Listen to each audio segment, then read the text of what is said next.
got it better than us. Nobody.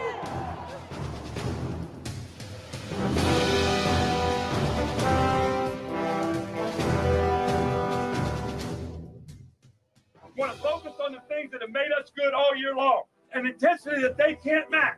And the other thing is the ultimate disrespect is when somebody takes what's yours. And this is our game, so that makes it so personal. Dominate on 3. 1, 2, 3, dominate.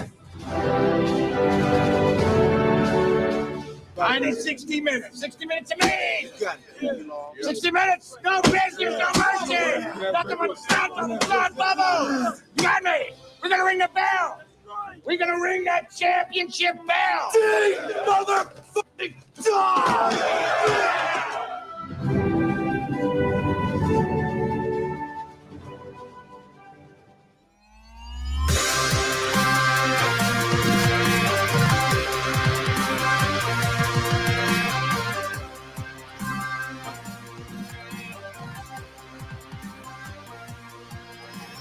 The orange ball is on Mitch Jeter's leg. Good snap, good hold, kick on its way, and the kick is good! Yes! Mitch Jeter, with 7 seconds left, gives the Irish a lead, 27-24. Notre Dame is on the precipice.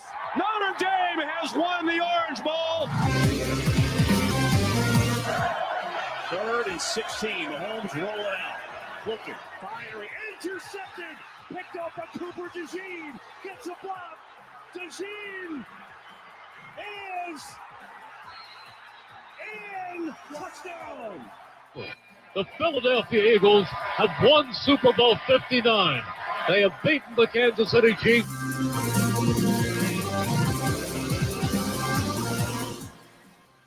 And now, welcome everyone to the Huddle Up Podcast. You are looking live. Hello, everyone. Huddle Up Podcast. You are looking live. It is Tuesday, October the 14th, 2025. We're glad to be back with you. And if you thought the craziness of this football season was going to stop halfway through October, well, I have some bad news for you. But before we get into all of that, make sure you are following along with us live as you can all season long at Huddle Up Podcast on YouTube, Facebook, Blue Sky, TikTok, and Twitter. You can get us at Huddle Up Podcast Inc. on Instagram. You can get us also on Twitch at Huddle Up Inc. You can also make sure you grab your Huddle Up merch all season long. You can do that and in the off season as well. TeePublic store. You can see the link there. You can also go ahead and just click the QR code that is on your screen right now. That'll take you directly to our TeePublic store. You can also hit the QR code that I'm popping up there now. That'll take you to our YouTube channel directly. Would love to see you hit the subscribe button there. Our numbers on YouTube have been growing, and so we would appreciate a follow over there, a subscribe over there, and then you can just hit the QR code that is on the screen at this time. That'll take you to our link tree. That's everything Huddle Up related, all of our podcast platforms, YouTube links, social links, and everything else. So head over there. The link tree is also in all of our social media. I do see Devin in the comments. What's going on, Devin? So Sean is on his way. So I have bad news for anybody who doesn't like my face or just my voice. Because you're stuck with me for just a little bit. Sean is on his way. He's trying to explain to EJ that a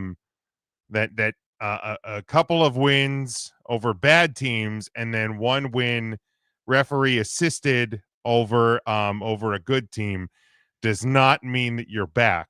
And if you don't know what that is referring to, we'll explain during the power rankings. I don't get the brain man cold, but yes, EJ, I know, but it is something that we'll address later.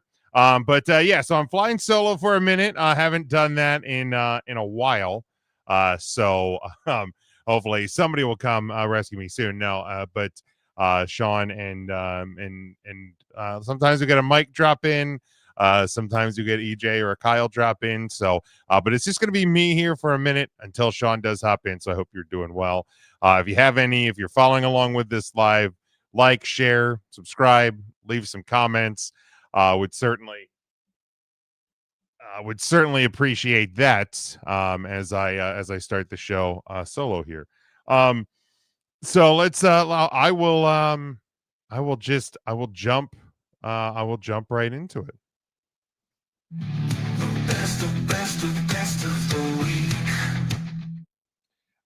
So as we do each week here on the show, we look back at the best from the weekend that was, and the football season so far has been giving us plenty to talk about, plenty of good, plenty of bad, plenty of ugly, and of all seasons to not continue to do those two portions of the segment.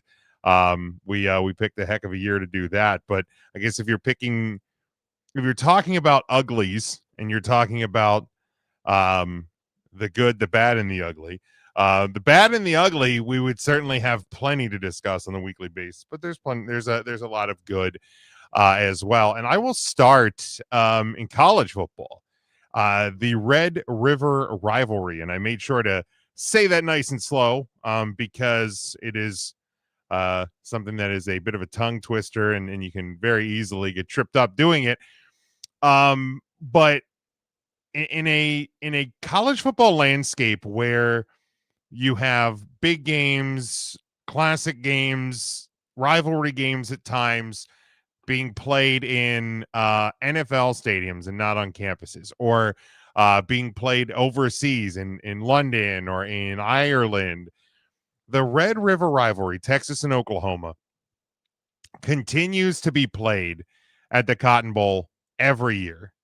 And it very easily, like the Cotton Bowl game itself, and like that is one of the funnier parts about it, is the Cotton Bowl itself is not even played at the Cotton Bowl.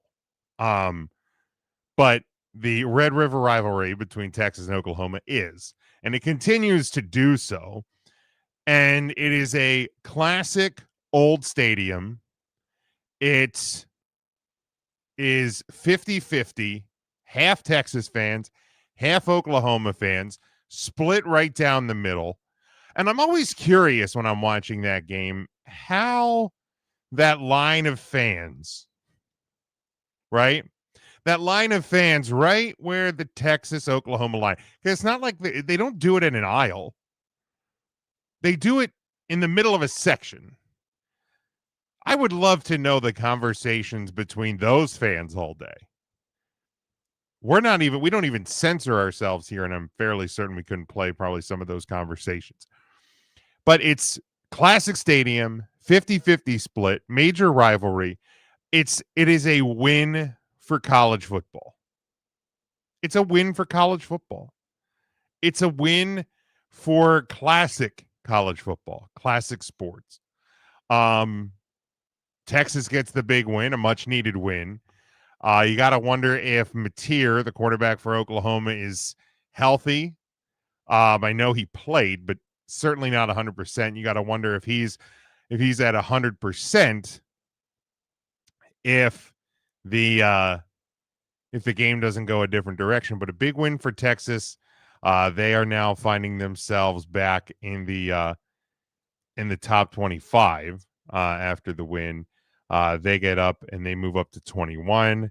Oklahoma falls down to 14 this week with the loss against Texas. So Oklahoma's still in the mix for sure, but a hit to them, falling 8 spots this week. Texas came up from being unranked. Speaking of rankings, 5 teams who were not ranked last week have found their way in. USC, of course, Texas, Utah, Cincinnati, and Nebraska not ranked.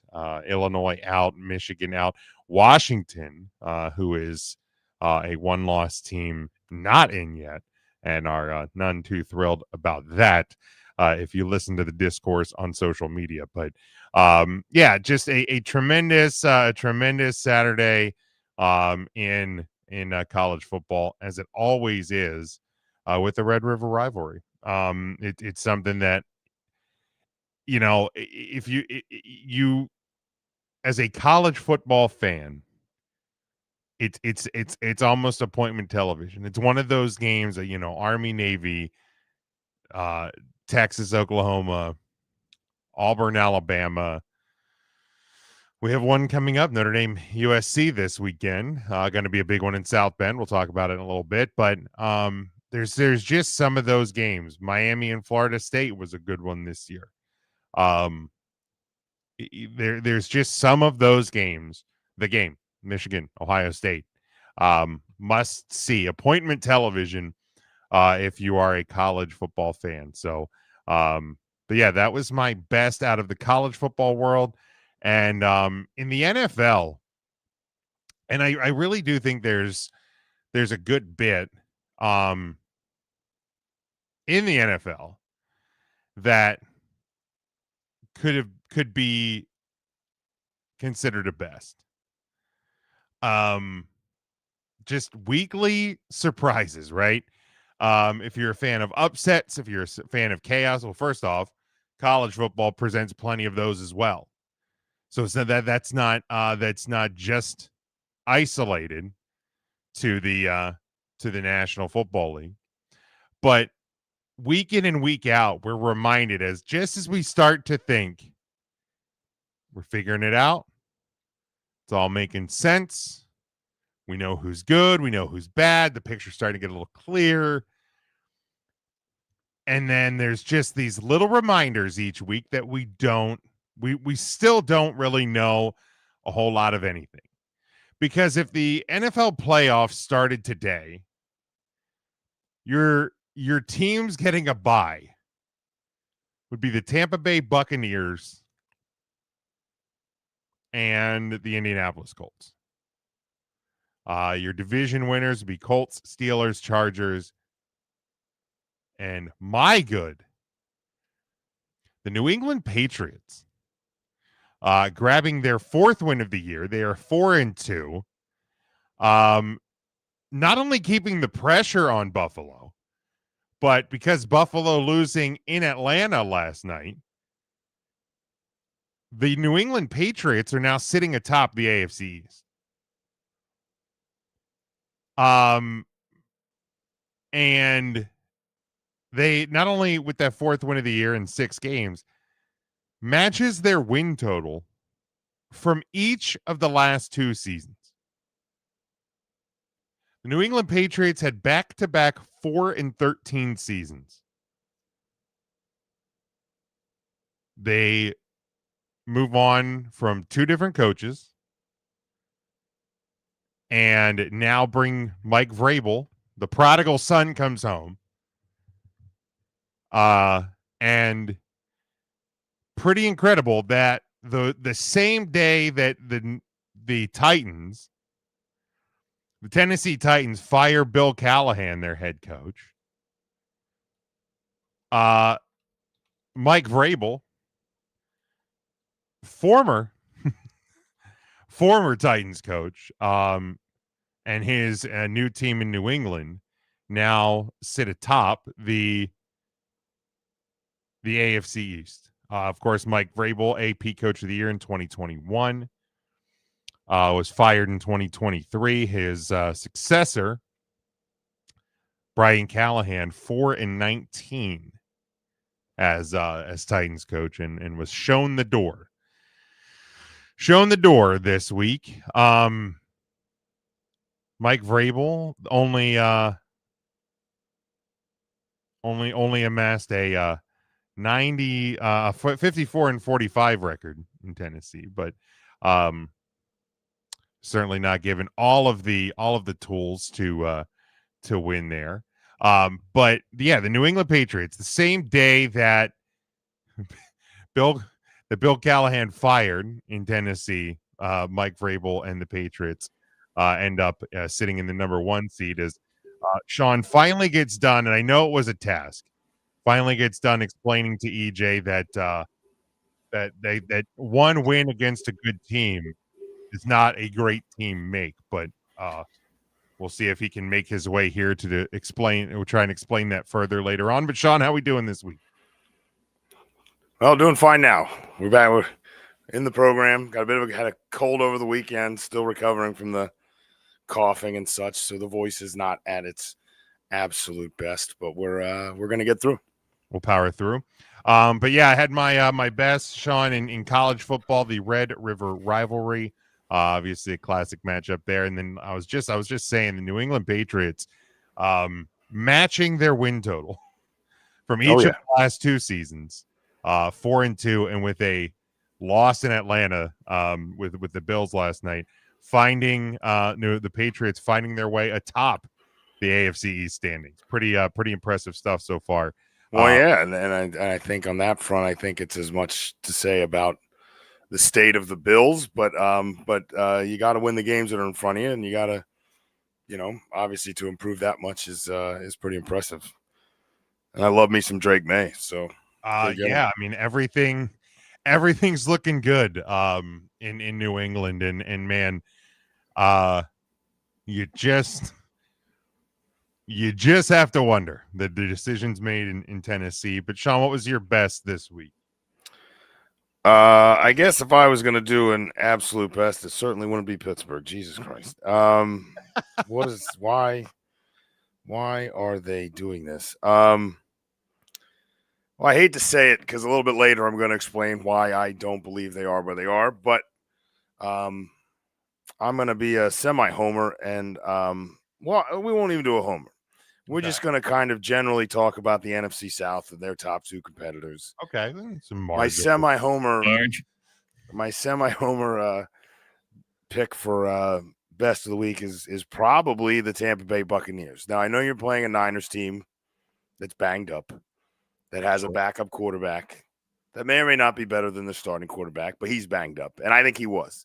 I think there was a lot of moments where the completely healthy Mac Jones scrambles or runs or, has a bit more mobility. It looked like he was a little limited and was just eating some balls that he probably wouldn't have normally done. So I think that Tampa took advantage there.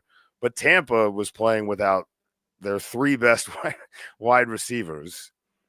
Fortunately for them, they keep 7 on the roster. So they had a handful of rookies to play and just said, Baker, go get them. Let's not forget that Bucky Irving's not playing in this game either. Right. So you're very limited in the weapons that you have. And I think some of that played to their advantage, where if Igbuka's the only one out, then the defense attacks Igbuka and you have to attack someone. But I think it became a very much like Tom Brady, New England, or Donovan McNabb, Eagles, where you just don't know who's the best player on the play. And you just hope for the best. And I mean, props to Baker. I mean, he helped pull it out. So Tampa goes to only one loss. And then I'm going to give a smaller one to the Atlanta Falcons, primarily to Bijan Robinson, who pretty much outgained the rest of the NFC South. Just an unreal day for Bijan Robinson. I saw this one coming, but then I saw it was in Buffalo and was like, man, that's a shame. Because I've been pointing to the Bills as semi-hot garbage for a while, and I think that they're starting to arrive. I think the bus to Garbageville is starting. It's arriving to the station. We suck again. They need help. They need something. I think calling defense. Yeah, I think their defense is way too far gone. I think the simpler fix is you got to get Josh Allen a weapon by the trade deadline. Sure. Or you're going to find yourself as a wild card traveling during the postseason, if that. So, yeah, trouble there, but not here in Tampa. They may be floating a little higher than, they seem to be forgetting a few weeks ago when we were struggling to beat the Texans. But, I'll keep reminding them as best I can. I'll try to keep them in check down here. Yeah, and it's they're just really good, and for for that Tampa team and Baker, who's now, at least in some circles, the betting favorite for MVP and certainly should be. Guy's playing out of his mind. There's a quarterback in Dallas that, if there was any semblance of a defense, probably would be in the conversation as well, because Dak is playing. I was listening to the radio today. Do you know who the Vegas odds-on favorite, at least according to the page this guy was reading, was? Odds-on favorite, end of the season MVP. Is it Mahomes? It's Mahomes. I mean, it has to be, right, after they beat the Lions. It's Mahomes 1. It was Allen 2. It was Mayfield 3. Like, man, 4 was Drake May. I don't hate that. I mean, they hated it here. they were all over that. And I'm like, why is that any more surprising than any of these other people?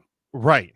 Like, if the Patriots run the East and come in as a 1 or a 2 seed, Daniel Jones was in the top 10. Could you imagine someone telling you that a year or two ago? Halfway, the third of the way through the season, Daniel Jones will be in the top 10 for Vegas odds for MVP. I mean, that's the one part. Your leaders in the clubhouse are Daniel Jones and Baker Mayfield. For the I think Daniel Jones has a very uphill climb to win that. But sure. I will tell you this: he's the front runner for comeback player of the year. Sure, has to be. Unless somebody else died that I'm unaware of and is going to. Unless Joe Flacco gets the Bengals to the playoffs. He came back before. He did every year. He came back the year that DeMar Hamlin came back. He's just Frankenstein's monster at this point. So, Flacco Stein. But the media apparently loves themselves from Flacco because they gave it to him over a man that died. Well, that's just it. He already got comeback and is still kind of riding that I feel like this doesn't count anymore. Well, I had to hammer that home for student of the game, Kyle Nash. Still mad about it. Don't hate it. I'm still mad about it too. Some people were mad at Flacco for that. I'm like, he didn't vote. He didn't do it. The media failed. Joe Flacco just did his job. But Devin, I'm going to put Devin's up here, and I held off putting it up because it's going to lead into our segue into our next thing. Into our next topic. He said it's going to sound mean, but his best of the week is James Franklin finally getting fired. So yes, let's talk about it. Is it, Devin, you can type it in at your leisure. Is it your favorite because you've been wanting him to get fired, or is it your favorite because Penn State found themselves in a situation to fire him? Where that would be my question. Where they can finally fire him. But yeah, James Franklin out at Penn State, finished with a 104-45 record, a Big Ten title in there. Like 2 years in, right? Like it was like, it was his third season, won the Big Ten, lost in the Big Ten title game last year to Oregon. Of course, won 2 playoff games, lost to Notre Dame in the Orange Bowl. This year have not beaten an FBS opponent.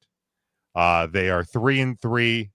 They have lost to Oregon, Northwestern, and UCLA. Was that national title run? Was that the year of the big Ohio State upset whiteout game? Was that Yeah, I know they beat Ohio State that year. Yeah, that was 2016. That was his. And I found this. Is that how long ago that game was? Yeah, 2016. He's been there since 2014. James Franklin's record against the Big Ten.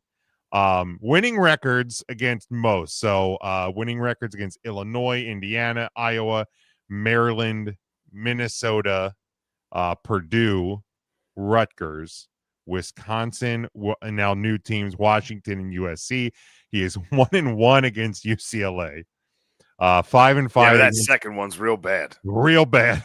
5-5 against Michigan State. Speaking of real bad, 3-3 against Northwestern, the one that Northwestern finished the job in Nebraska. That counts as owning James Franklin. Yes, 1-1. Like if with your school you can beat Penn State and James Franklin 3 out of 6 times. 1-1 against Nebraska, and then speaking of owning Penn State, James Franklin 3-7 against Michigan and 1-10 against Ohio State. His only win coming was the in run to the national 2016. title, and they still only tied Ohio State that year. Ohio They State did, didn't lose and another game. that was the year that Ohio State got into the playoff and Penn State didn't. Oh, right, I forgot that. Because Ohio State was better, Penn State just got lucky on a Saturday night. Right, because it was the 4, right? It was, it was the 4 team at that point, and they had to make sure it was a good show. Yeah, and his record against AP top 25 opponents. Actually, I don't have the top 25, but 4-21 against top 10 opponents in his tenure there. So ultimately, it's the big game performances that made people question the job, right? Like for years, it was like, we know who Penn State is. They're a perennial, 9-3, 10-2 team. They will constantly beat the teams they're supposed to. They'll lose to the teams that are good, and then they'll more times than not 1, 2, 3, 4, 5, 6 postseason wins in his time there.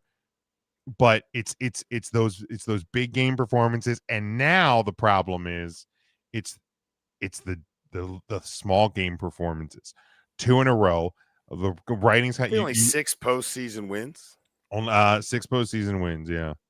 But they won 2 last year, right? They did. So let's see. I'm sorry, 7. 1, 2, 3, 4, 5. No, there is 6. It is 6. Only 1, 2, That's 3, light. 4, 6 and 6. So he's 6-6 in the postseason there. And obviously his 2025 was a bad year for James Franklin, for a lot of us, but for James Franklin, he loses to Notre Dame because the 2 playoff wins were at the tail end of 2024. Right. They were still in December. Loses to Notre Dame in the Orange Bowl. You start with 3 on the scoreboard dominating performances over Group of 5 and FCS opponents. But those games were close in the third quarter. And then obviously what we've seen over the past 3 weeks in the Big Ten play. And I think part of the problem, Sean, and you can obviously give your thoughts on it.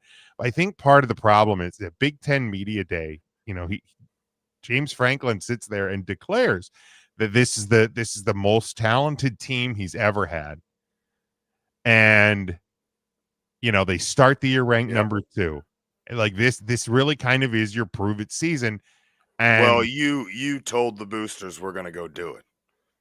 Yeah. Like when you have a statement like that, the boosters are like, okay, they're like, what are you promising us coming out of a playoff loss? Or can we expect to be there again?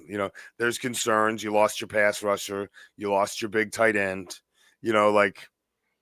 There's some talk, were the guys that stayed back actually as good as everybody thought? And for him to say that, it sounds like, hey, those guys were great. We've replaced them. We're moving forward, and we're even better.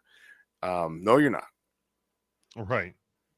And if your team is, then you yourself are not. So you've really set yourself up to fail. I just feel like, man, like I'm like looking at at some of the numbers there and listening to you run them off, and it's just like I feel like he got away with a lot of big game losses in the wake of that Ohio State win. Sure. Like, because there was a period of time where people tried to like people pushed back when you said he can't win a big one. Like they'd be like, sure he can. All the whiteout game, and like the whiteout wins were tricky too because they started scheduling less big whiteouts. Like I looked at the schedule, some of these whiteout games in the last like 6 years. There's some mediocre teams on there, and and it wasn't just like, oh, Michigan's coming. They also, I feel, have played Michigan like once in the last 6 years. Like I feel like they don't play them. It just and it hasn't always been the whiteout game, because I know 2 years ago when Michigan went on to win the national title, It was Shrone Moore and company that came in. It was a Saturday afternoon game. And They had a whiteout game against like Minnesota. Yeah, and of course that was the game where Michigan literally just ran the ball. They didn't throw a pass the whole second half and beat them. So, I mean, literally told them what they're going to do, and Penn State couldn't stop them. Did you see Cordell Jones or whatever his tweet about? I did not. Where Cordell Jones tweeted like, "This guy's got the heist of the century. Convince a college program that you're worth $100 million, and then just stink for 4 years and just walk away with $50 million." I mean, he's like, it's the a heist good of the deal. century. It's a smart like, play. So there has been a lot. I don't know if it's true. I saw today. I actually wanted to ask you about it. Okay. If you had seen it, and with AI, I never know anymore, and I didn't have time to check it. But I saw a thing that there may have been written into his contract that he has to try to coach again. Okay, so there is a deal that it did come out or something.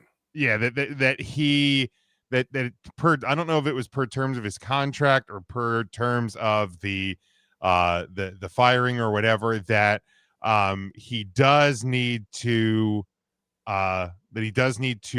look for other jobs, whether it is in coaching or broadcasting, because it's the $49 or $50 million buyout or whatever it is, somewhere around the 50 million mark. And I heard that whatever he's getting paid, that they will basically take that out of like the buyout. Yeah, so say he gets, they're paying him 50 million. They're making sure he gets 50 million total. So he'll get his salary plus the remainder. Yeah, I think it's like around 8 million a year for the buyout.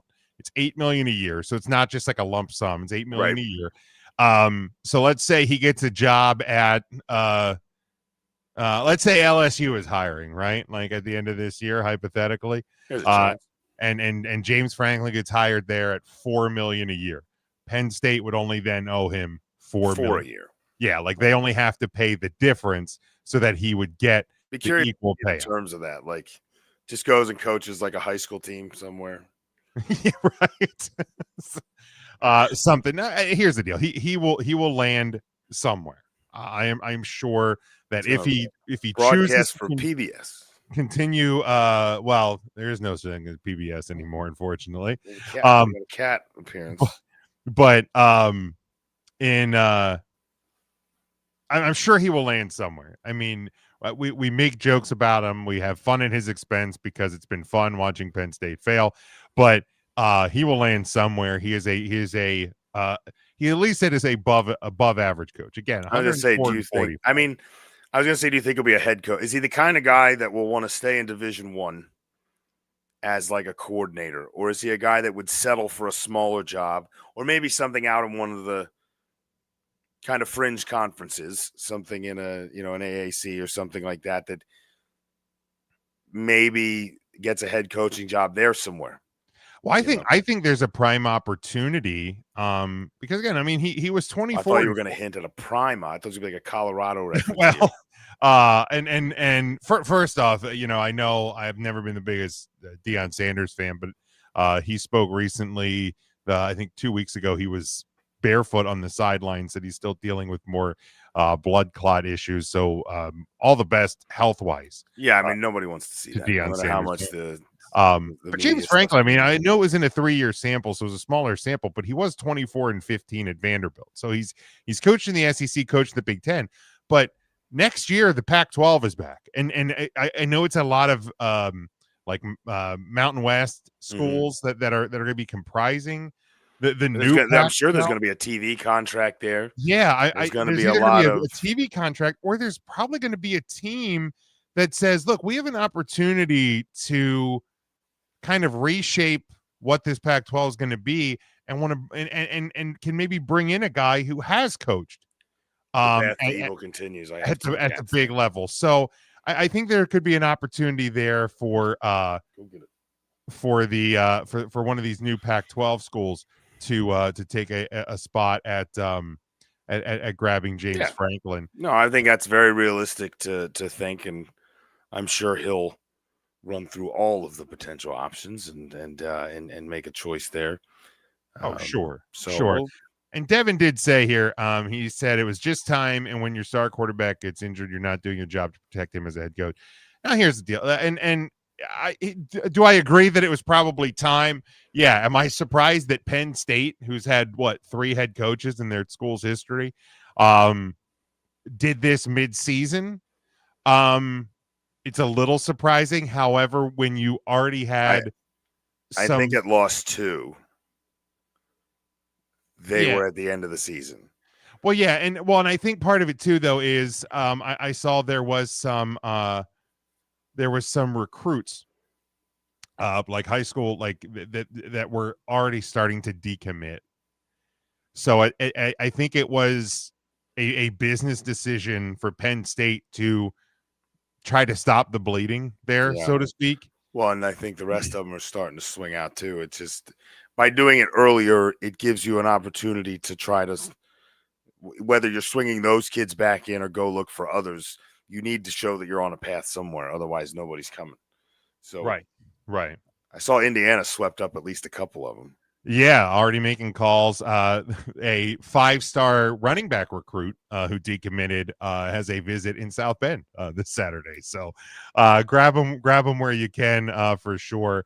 But in terms of the quarterback injury thing, and obviously a devastating injury, Drew Aller out for the year with a broken lower I feel for leg. that kid. Man, absolutely stinks. Obviously way too early to tell if he's going to go NFL draft or petition for a medical red shirt to try to return. Probably likely to transfer somewhere would be my guess. That's kind of where I'm but we'll see, because the draft stock obviously would have taken a big hit with that injury. So my guess, again, pure speculation, Drew Aller probably medical red shirt, and we'll probably see him back in college if that would get approved. But I don't think that injury is James Franklin's fault. That's just kind of a freak play, bad angle on the tackle, that sort of a thing. So I don't think that's the James Franklin fault. But some of the names, Sean, as we look ahead again with the on-screen graphic I admittedly had a little fun with, but the Penn State hiring,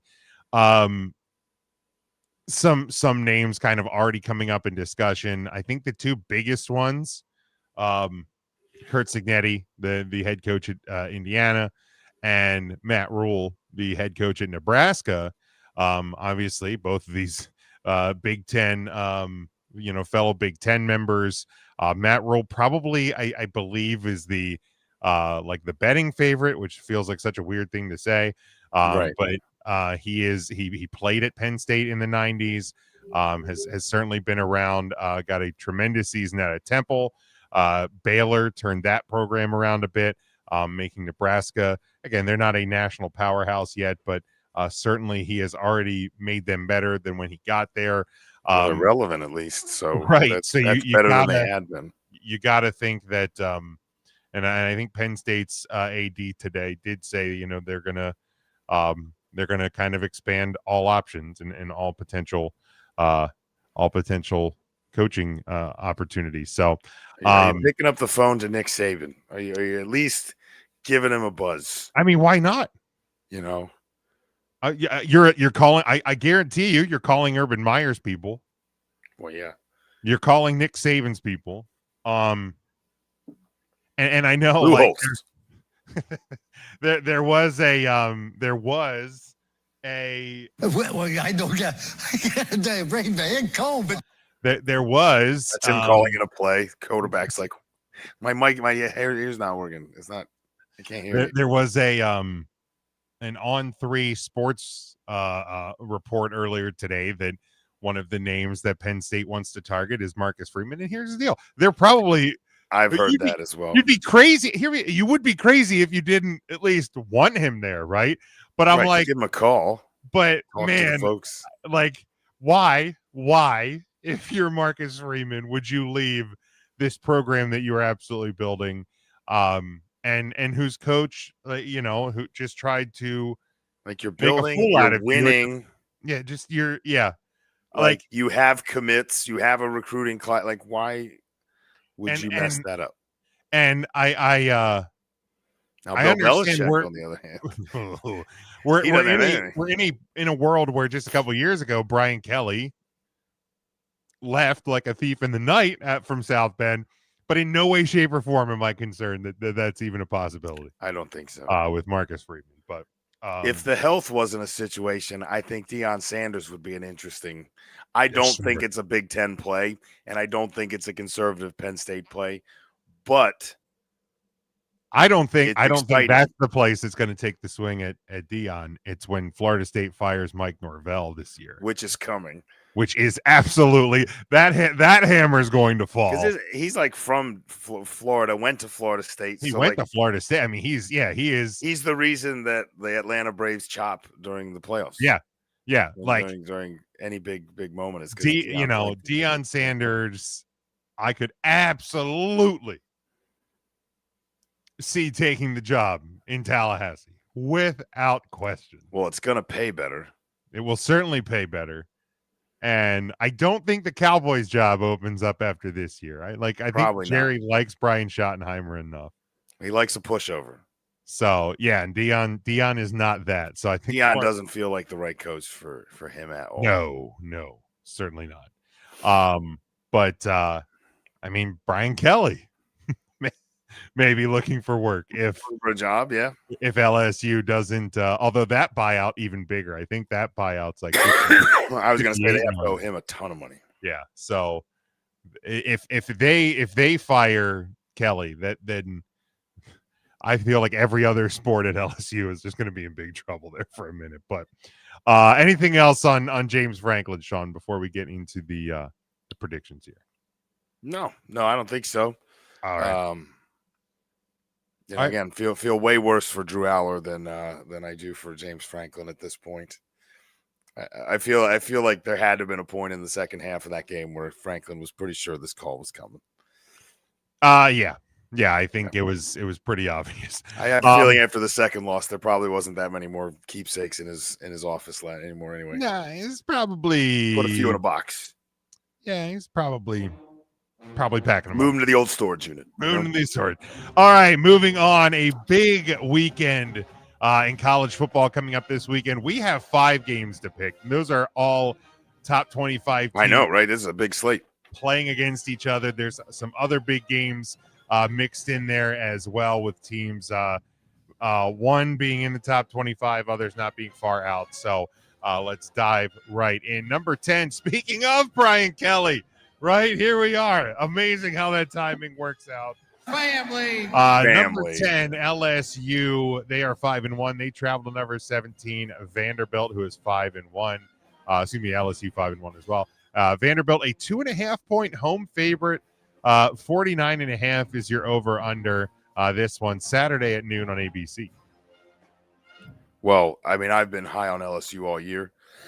I think Nussmeier was on a path to the Heisman. Unfortunately, I think that requires LSU to win all or close to their games. So for that prediction to happen, I need them to win. But don't discredit Vanderbilt. This is an incredibly good football team.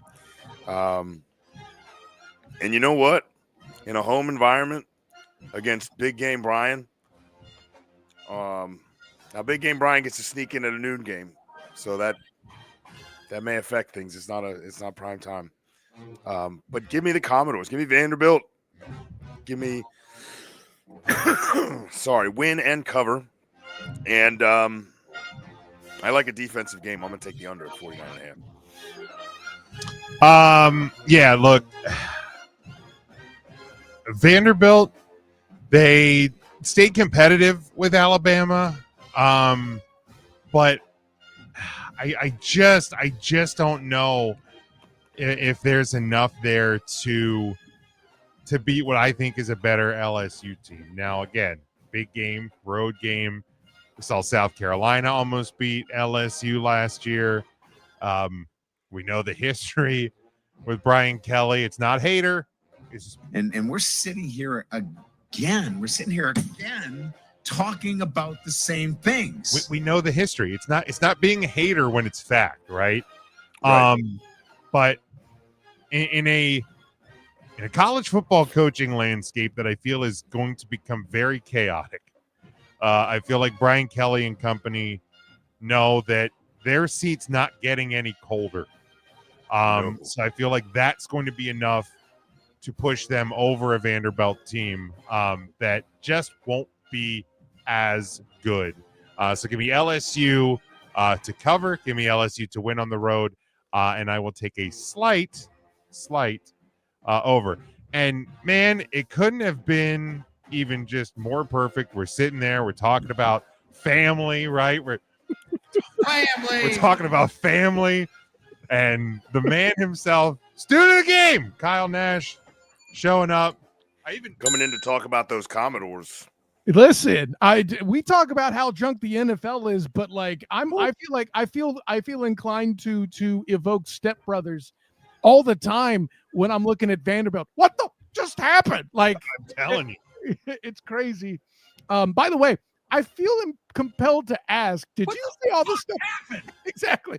I feel compelled to ask, did you say all the stuff about it not being hate if it's real and all this other stuff? I did say that. The digital green room, or is that just No, you heard me. You heard me correct, sir. You heard me. And some of the props for LSU were difficult for me to digest. And then you're talking about family with your brother right here in the room. This is how devoted you are to the Brian Kelly clause. I'm with you. Hey, I'm the one on here weeks back that said Notre Dame would make the playoffs despite. What the fuck just happened? So, What the fuck happened? And here they sit at number 13. We'll talk about them obviously in a second. That later, that's right. But no, if you're asking me to pick, it doesn't matter the spread.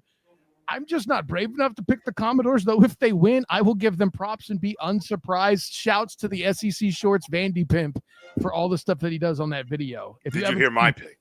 I did hear your pick. I enjoyed it too. Buddy, I don't feel like the only reason there's a losing pick is with the benefit of hindsight. You know what I'm saying? Like, right. You're credible either way. Take the under, damn it. That's the bet. We know, and Hindsight is 20/20, my friend. Devin has LSU and the under in this one. Then we move to 3:30 Eastern time. Stay on ABC, at least for the first 2/3 of your college football day. You can hang out on ABC. It's number 5 Ole Miss. They're 6-0. They travel to number 9 Georgia, who is 5-1, and a 7.5 point home favorite. Your over under on this one is 54.5. Sean. Well, I mean, you got an Ole Miss game that an Ole Miss team that just survived a near misfire. I think Ole Miss, hopefully for their sake, is over that hump. Because for the most part this year they've played some really good football, and you don't want this to start a slide down the wrong slope. Unfortunately for them, they have to march into Georgia, a team that, yes, we've had a slip up. But as Jim has said before, Georgia does not have a football problem. They have an Alabama problem. And so I feel like the Alabama problem is still going to just haunt them out there somewhere. But fortunately for them, I think as a football situation, there's less of a problem. And I think being at home and being a big game and a chance to kind of rectify what happened with Alabama, give me Kirby Smart. Give me the 7.5 and then some. I want the Georgia Bulldogs. Dang. And I'll take things that Mrs. of the game has never said. Good. It's good to hear Kyle's voice again. No, Devin. You didn't marry me for my voice, Jim. Hey-o. What's the under? 54.5? Yeah. Under. All right. Kyle, Ole Miss at Georgia. Strong play with the under there, Sean. I agree. Listen, I know America wants Georgia to lose this game because then it's probably one less SEC team in the playoff, or at least so they hope. But for my money too, This guy gets it. Yeah, exactly. I'm inclined to think nonetheless that Georgia does win this game. I don't know that I think 7's a lot of points. It feels like that to me. So I see a cover taking place here, but give me Georgia for the dubs. The under is the play no matter what you do here. Yeah, I think that's the smart play. Nothing is over. Yeah, I think play This is Big 12. Nothing is over. play the under if you're playing this one. Otherwise, just enjoy the game. Yeah, I kind of tend to agree. 7.5 feels like a lot for, albeit on the road. Georgia team had to scrape by with Kirby Smart gaslighting what's a timeout and what's a clap, and all of that this past weekend. So I don't see Georgia running away with it even at home. I think Ole Miss covers. They'll stay in the mix. They won't fall very far. It's a quality loss that Kyle loves so much. So I will take Ole Miss to cover. Georgia still wins, but the under is the play. Devin has Georgia and the over. He thinks there's going to be a lot of points. Let the record show it's the committee that loves the quality loss. I just pointed out. Yes, you're right. My bad. All right, moving to Saturday night, 7:30. This one's still on ABC. He tried to tell you, but you wouldn't listen. I will pressure you to change the channel at 7:30 or get a second TV like I have in my living room. That's actually the smarter play. Sorry, Prime Days just ended, so you're gonna have to pay a little bit more for it. But Saturday night, 7:30 on ABC. It's number 11 Tennessee. They are 5-1. They travel to the team that gives Georgia problems, and they are number 6. Alabama. The 5-1 Crimson Tide. They are a 7.5 point home favorite as well. You're over under 58.5, Sean. Well, I like Tennessee. I like the fact that they're relevant again. I like the fact that they have a good football program again. I think the college football landscape is better when Knoxville and the orange and white are competitive. So it's great to see them competing in the SEC. I think this is going to be a rivalry-style smash-mouth football game. I think there's going to be some high-flying moments. You're going to have a lot of speed. But for the most part, this is going to be back and forth, and it's going to be fun. I think Alabama is a little stronger and a little deeper. I feel like they are also – it's hard to say they're a little hotter when you both come in at the same record, but it feels like they're a little hotter. They're still riding the wave of that Georgia win. I think they ride that wave too. I think they ride the tide. Roll Tide. I'm gonna take the Crimson Tide here. I think that they Alabama. I think the Tide continue to roll. There you go. But they're not going to cover. I feel like this is going to be back and forth. It's going to be a close game. Give me Tennessee to cover, Alabama to win, and give me the. Well, they like a lot of points. So do I. Give me the over at 58.5. I think this one's gonna be a lot of offense. This is not your granddad's SEC. Student of the game. No, it's not. Puff pass up in this humpy bumpy. I'm taking the over as well. By the way, how about Tennessee looking smart telling Nico no? I just want to get that in here real quick. Say what you will. I would have never thought Josh Heupel was the dude that stared somebody in the face having her cover him with the black and gold banneret. Yet here we are. I'm still got it, folks. Yeah, exactly. I got Tennessee here as well. I got the high flying action. I think Tennessee's busy flying under the radar because the world's still going, hey, look what happened. The fire's burning when Nick's gone, and they're not paying attention. And by the way, that was a great Alabama pun with the Tide that you volunteered. Hey, dang, these guys are good. I'm blessed to be around these quality people. Got them. Oh, wait, hold on. I should have hit this one. What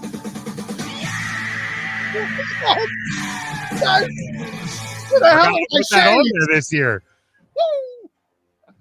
Learned his comedy at the School of Hard Knoxville. This guy, he's good. You're good. Yeah, I knew you'd take Tennessee. You're the only 10 I see, Kyle. Oh boy. You guys want to get fancy with each other. I can be. You guys want this. You guys here alone by yourselves. You're still cute too, Jim. Yes. Glad to hear that. Well, I hope so because I look just like him. I'm pretty. This game is certainly over. A lot of points are going to be scored. Two really high-powered offenses. Defenses, while they'll make stops, will struggle to do that as well. So much like Kyle, I like Tennessee to cover. I think 7.5.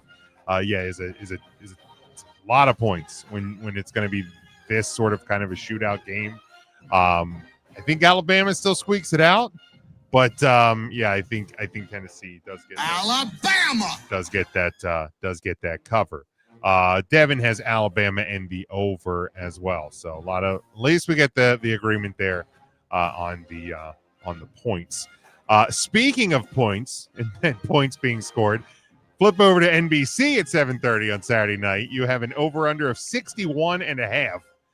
Number 20 USC. They bring their 5-1 record to number 13 Notre Dame, who is 4-2 and a 9.5-point favorite.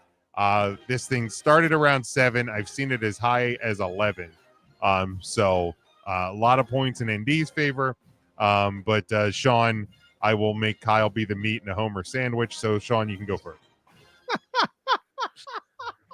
9.5 points. Yes, That's a lot of points. It's a lot. And USC's coming in hot. Go fresh off a big win. I don't need to talk much about Notre Dame other than the fact that this is an offense that has woken up, and it seems to be a defense that when it wants to settle in can play maybe not as well as they did last year, but definitely a lot better than people were questioning coming out of the first 2 weeks. I not only think Notre Dame can win, I think, obviously for your season's sake, you need to, both from a staying alive standpoint and a show that you can win a quality game standpoint. Give me Notre Dame to cover the 9.5. I'm going to take them to cover the 9.5. And in doing so, 61.5, you're like, no way can a game cover 61.5. That's not out west. They want you to think that. They want you to think. Because this freshman kid in South Bend can put up points, and I think USC is going to force him to. USC is not going to go away. They're not going to go off into the night. They're going to keep scoring. I think they're going to force Notre Dame to score. I think this is a game with at least one team in the 30s. So go ahead and give me the over on that. And, go Irish. Yeah, keep in mind, Notre Dame, Texas A&M was 41-40. So we've already seen a lot of points. Yeah, we scored at a game in South Bend this year. So and USC knows how to score too. So I think it's a good bet. Let's do the game. Absolutely. For clarity, when this comes to this game, there's going to be more scoring than when the Nice brothers hit the club. Let me be clear, guys. Call me a non-homer of the Irish. Talking about a club sandwich. See, the sandwich puns keep going. I like it. But no, for me, listen, I know it's alleged that I'm an Irish hater, despite the fact I have picked them to make the playoffs. Well, guess what? Allegedly. What was the name of that sandwich, gentlemen, at KFC, where it was the chicken and then double stack? The double down? Double down? Well, I'm about to double down on the freaking Irish winning and covering up in this humpy pumpy. Meat, not the goddamn bacon. Bring it. It's because you're delightful, but also sometimes really salty. Are you saying that you're doubling down? Hey-oh! Doubling down. Did there. That's good. That's the one for the night, Sean. Do it, Sean Patrick. Yes. The man's got it. Where the hell is this man's shades? Let's go. Yeah, look, I need some. Yeah, I don't know. Look, after week 2, I was very down. I didn't believe the student of the game when he told me to relax. I tried to tell you, but you. He did. He did. He tried. He did. I tried to tell you, but you wouldn't listen. I didn't, and I've apologized. I've apologized multiple times. So I have faith. I believe in the man. I believe. And I believe in this Notre Dame team. The offense has sputtered a little bit the last couple of weeks. But it's wild to say that when you won both games by like 25 or more. But I was going to bring that up. Is sputtered a little dramatic? And by sputtered, I mean they failed to convert things that you would expect them to convert early in the game. You can get away with that against North Carolina State. You can get away with that against Boise State. It's going to be a little bit of a bigger uphill climb if you're making those early mistakes against USC. Now, USC going to be without their top 2 running backs this weekend, so maybe it makes the defensive game for Notre Dame, which has gotten much better over the past couple of weeks, a little bit easier. But I also, and I can hit the button all I want. But I like Notre Dame to win, to cover. I just if you're going to give me who's the guy that's going to better prepare for a game like this, Lincoln Riley, Marcus Freeman. I'm riding with Marcus Freeman all the time in that matchup, so I will take that, and I will take a slight under because I do think Notre Dame's going to try to cap the USC offense a bit, and they're going to give up points, they're going to give up yards, but I think the success is making sure that they stay not only under 30, hopefully under 25, and I think that's a good target for Notre Dame to see there. I don't know. Devin, your line for disappointment is so weird. As often as you have EJ on this show, you refer to that offensive performance as disappointment. I don't get it. Well, EJ's performance is usually offensive, not offensive. But point well made. Carry on. But Devin has Notre Dame and the under. And then last one, we go Saturday night, 8 o'clock Eastern time on Fox. It is the number 23 Utah Utes. Did you say Utes? Utes. They are 5-1. They take a 3.5 point road favorite to number 15 BYU, who is 6-0. You're over under on this one, 48.5. And one of the things I love about this, and Sean, we'll go to you first, but BYU's quarterback is just slight under that 48.5, wearing the number 47, which I absolutely love. Sean. Well, I mean, if you can make it through this gauntlet of games and get to your 8 o'clock slate, I think you're going to be very much rewarded. I think this, with all these games we just called and the shootouts and everything else, this could be as the most exciting game of the day, if not one of the most exciting games of the day. This is a rivalry that's been hot in recent years. I think this is probably the biggest stakes the rivalry has seen probably all time. I mean, I haven't researched that, but I highly doubt, with the emergence of the playoffs and the top 12, I mean, the winner of this game is on a good path to be in that top 12 come the end of the season. So very high stakes on this game. BYU won the last two, if I remember correctly. Utah, man, that quarterback for Utah is real good, and I like him a lot. And I like him so much that I am going to ride the Utes into BYU. I am going to cover the 3.5 points. Give me Utah. I like Utah by at least 4. I'm gonna give me that. And 48.5 sounds insane to me. I think over's your play here. I think. And it's going to come down to which quarterback makes plays in the fourth quarter. And I love the kid for the Utes. So give me the Utes. Utes. All right, student game. I'm sorry, what conference is this again? He says knowing exactly what conference it is, but getting an answer so we can reference why he's picking the over. Exactly, it's the Big 12. So with all that being said, Texas over. Thank you. Where the is Mikey B when you need him? Probably crying about the Bengals season. Oh. God, the NFL is drunk. Anyways, no, hey. I don't. The reason why I'm going full joke mode right now is what can I say that Sean hasn't already said brilliantly? This is why I can drop more dad jokes than you can. Well, okay, wherever you find a lot of dad jokes, I don't know. But the punchline's this, guys. The evil twin with. I mean, just all over it. No, but I like the. Here's what it is. BYU, I don't know what they are yet. I know they're probably going to win in their last game of the season. I think they're a football team, Kyle. They also have basketball too, Sean, so let's be careful. But it's a school in Utah.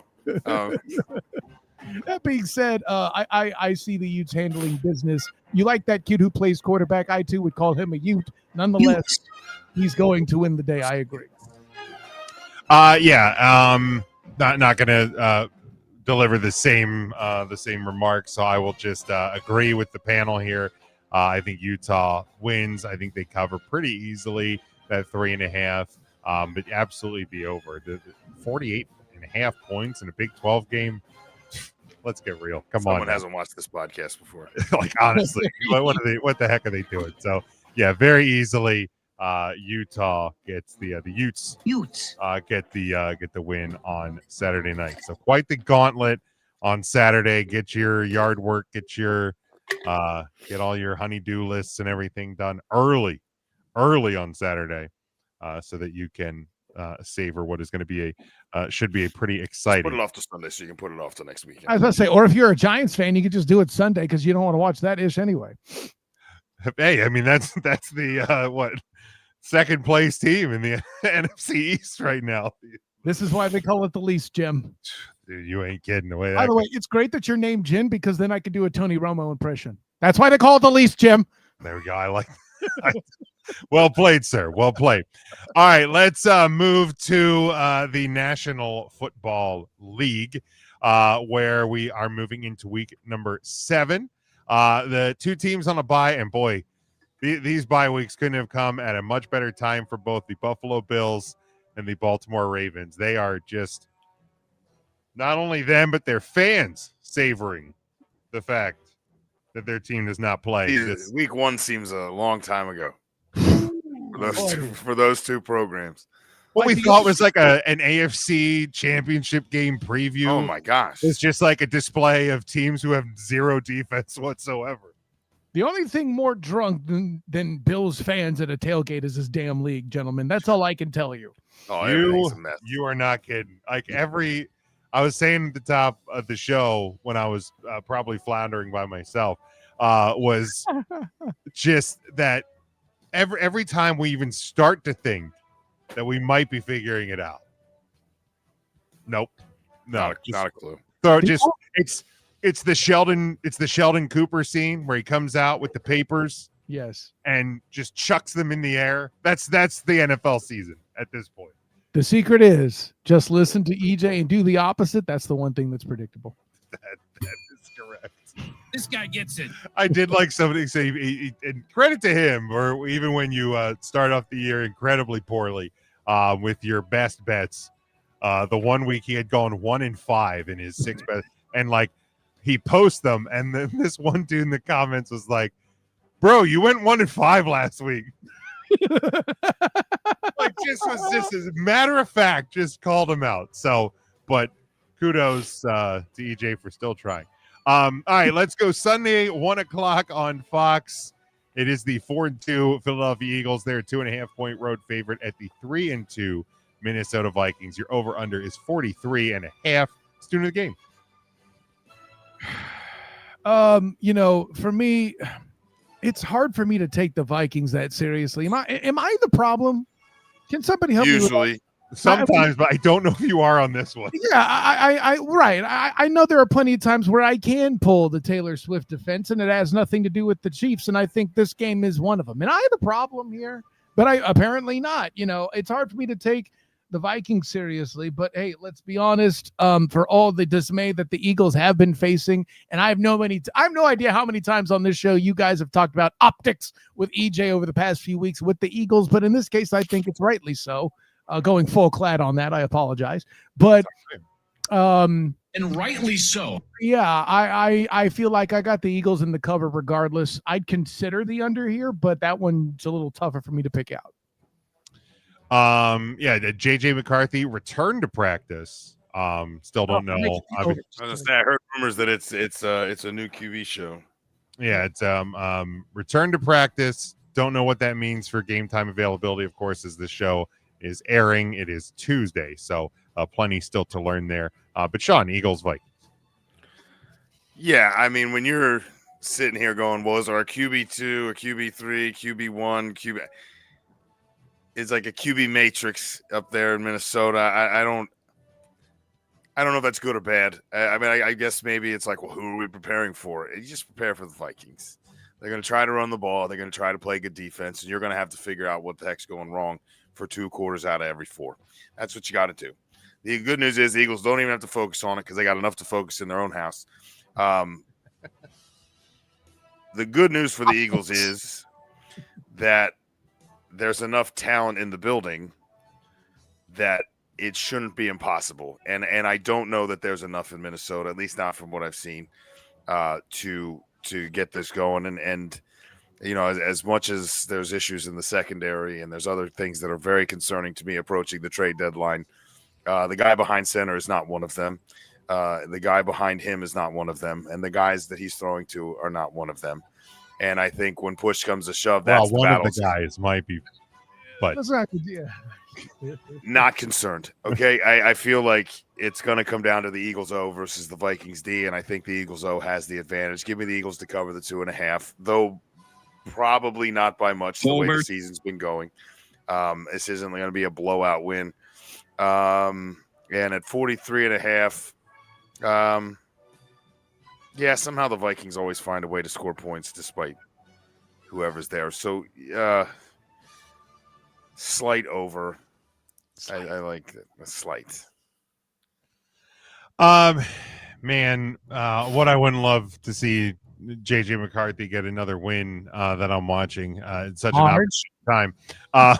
But I don't know. I don't know what this Vikings team is. They beat a Bears team who's not even as good as they are today. They've also beaten the Bengals and the Browns. They've lost to the Steelers and the Falcons. I have no clue. Two of those That's games a whole were in list. London. I have no idea who they are. Right, like all of those teams have no clue. Yes, the Eagles feel like they are going through it right now, right? Like, but who isn't in the NFL? I mean, most teams are going through it at the moment. Not the Colts, not the Bucks.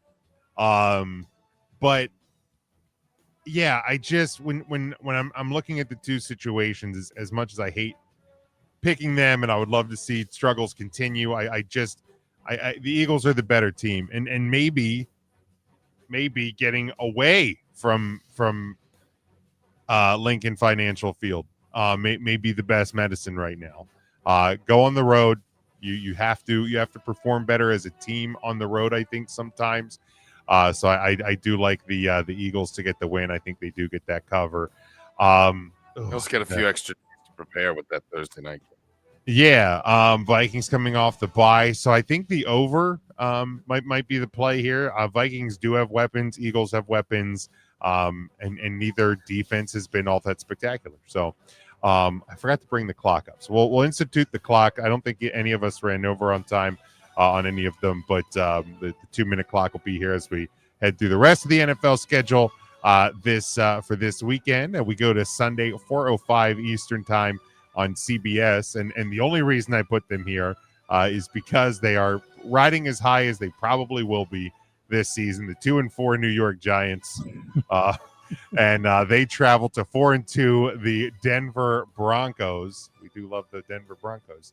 Oh, the Denver Broncos. A 7-point home favorite. Your over-under on this one is 40.5. Again, Kyle, 2 minutes is on the clock. You know, if I was aware I was going to come on tonight, I would have had my Marvel audition tape for Cam Scatterbo as the damn juggernaut running through walls and all that. And as adorable as all that is, which, trust me, it is adorable to watch as somebody who loves the black and blue football. The Giants are more fun than they've been in a minute, and Jackson's been throwing darts. Okay, we got that one out of the way. Don't play the clip. It's not that good, Jim. So he did. Okay, always a dart throw in New York. There you go.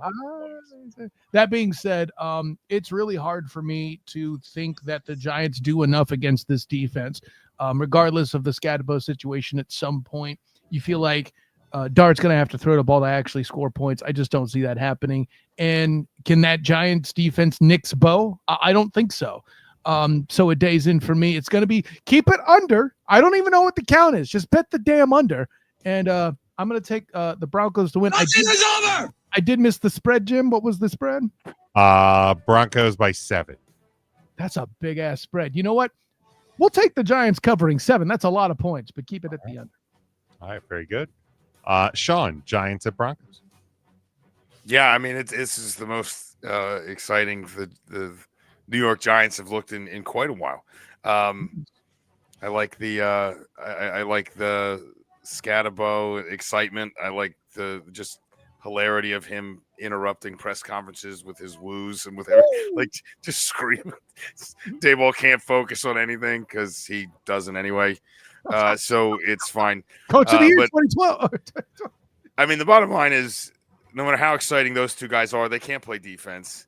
They're only on one side of the ball, and the Broncos are going to score points. And the Broncos have been playing at a very high level, despite the fact that their games have been close. I feel like the Broncos are just going through the motions. They're just like, we got to just do what you got to do to win. Do what you got to do to win.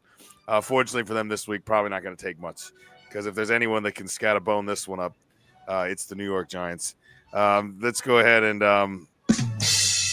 I think I'm kind of with you, though, Kyle.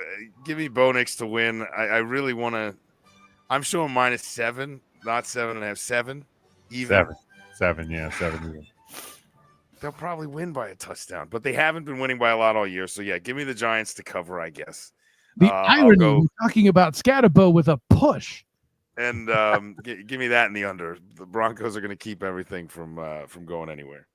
There you go. Yeah, look, the New York Giants and their fans right now are like the wine aisle in your local liquor store, the exciting whites. But the problem is you're playing, and not that the Broncos are necessarily that much of a better team than the Eagles, but I think they're just playing better as a unit right now. They're not winning by a lot, but the fact is they're winning. And they're finding ways to win. They're playing 4 quarters. Yeah, they're playing 4 quarters, and the Giants haven't yet, so they've just caught a couple opponents at the right times of not playing and playing even less quarters. So yeah, I do think the Giants will cover, because I think that's more about the Broncos even than it is about the Giants. But I think the Broncos get the win. And over 40.5 feels like a very small number for an NFL game, so I will take the over. The Broncos team that beat the Jets 11-6 last week. Well, that's true. I blame London for that one. I think he's saying it's a slight over, Jim. Slight. I did see one of the T-shirt sites has a Dart Scatterbo Step Brothers T-shirt, and it's perfect. It works real well. That's pretty quality stuff. Yeah, that's real good. All right, next one, staying at 4:05 Eastern Time on CBS, so it's regional coverage here.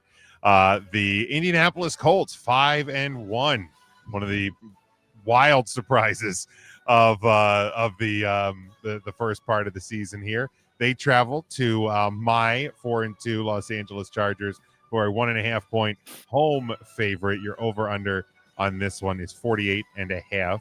Kyle. For me, I feel like this is an over 100%. I think this is going to be a Big 12 style game. I just literally had this conversation on the Bolt Blitz Uncut with Booga Peters before I jumped on tonight. This defense sucks with Los Angeles right now. Losing Khalil Mack early was a problem. This O-line being absolutely decimated to where I heard this crowd on the Bolt Blitz Uncut celebrate that Trey Pipkins might be back on the offensive line, which for those of you, if you follow the Chargers, it's just absolutely nuts that anybody would say that.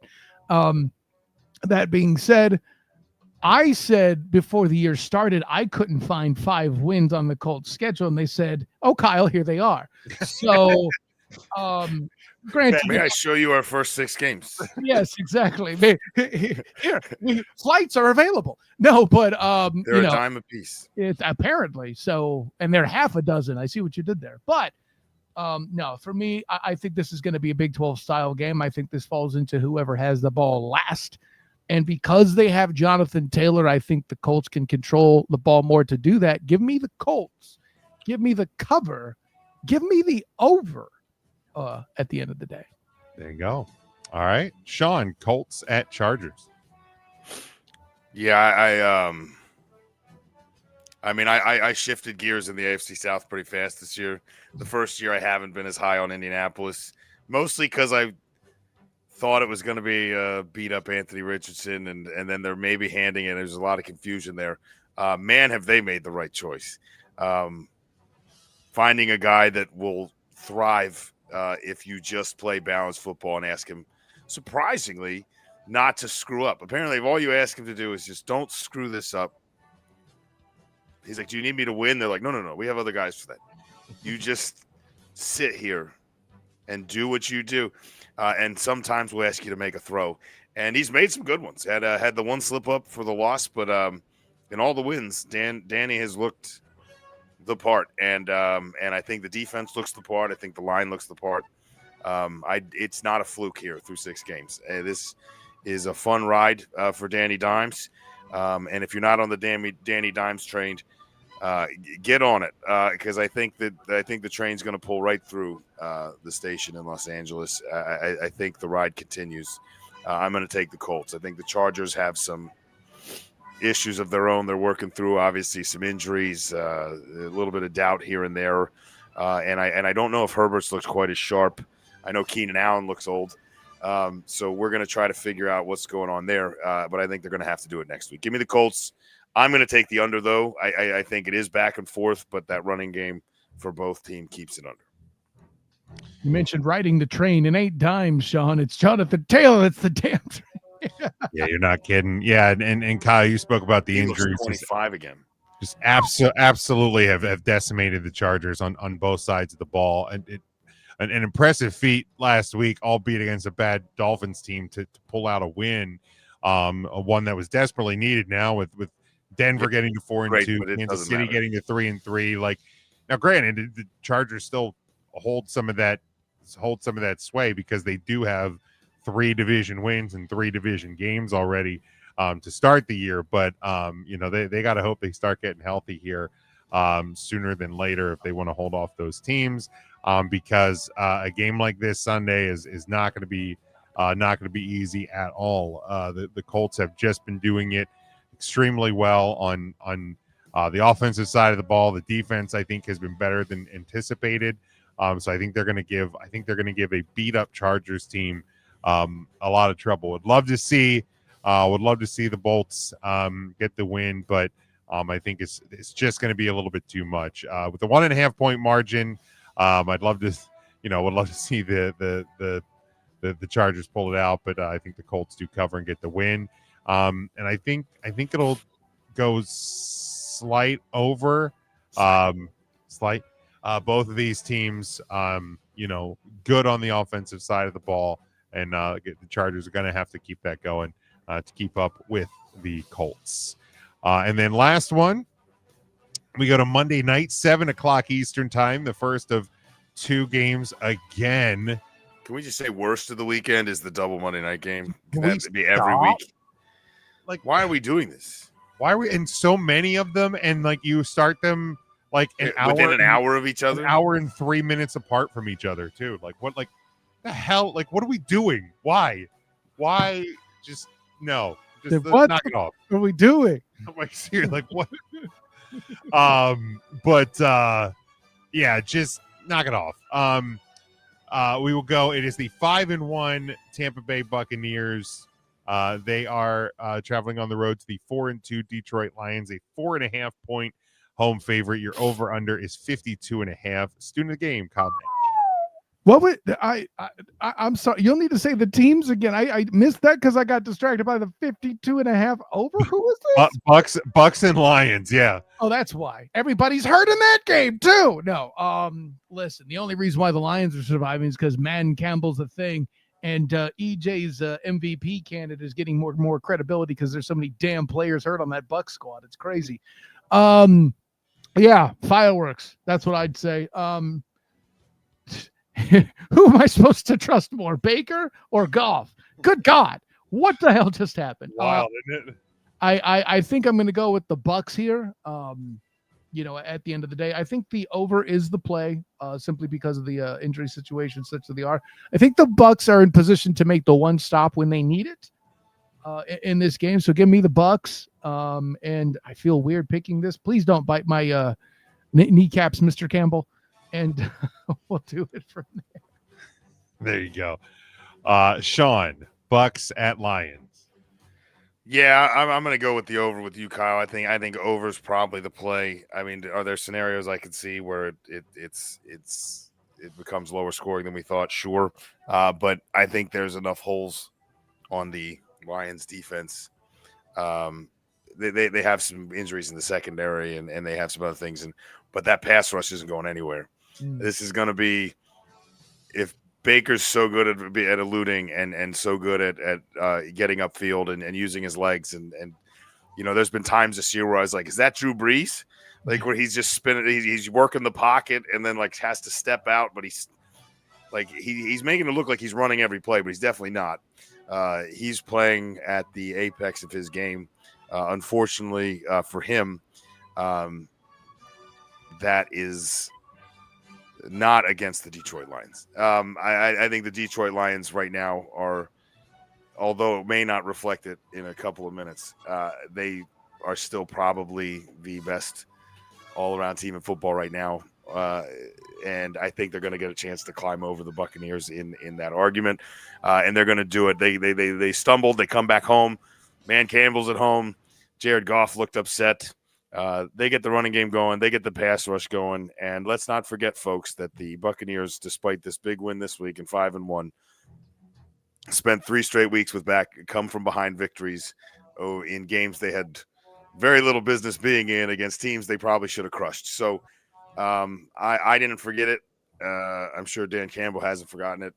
And give me the Lions, I think, to roll. But they're going to push it over, yeah.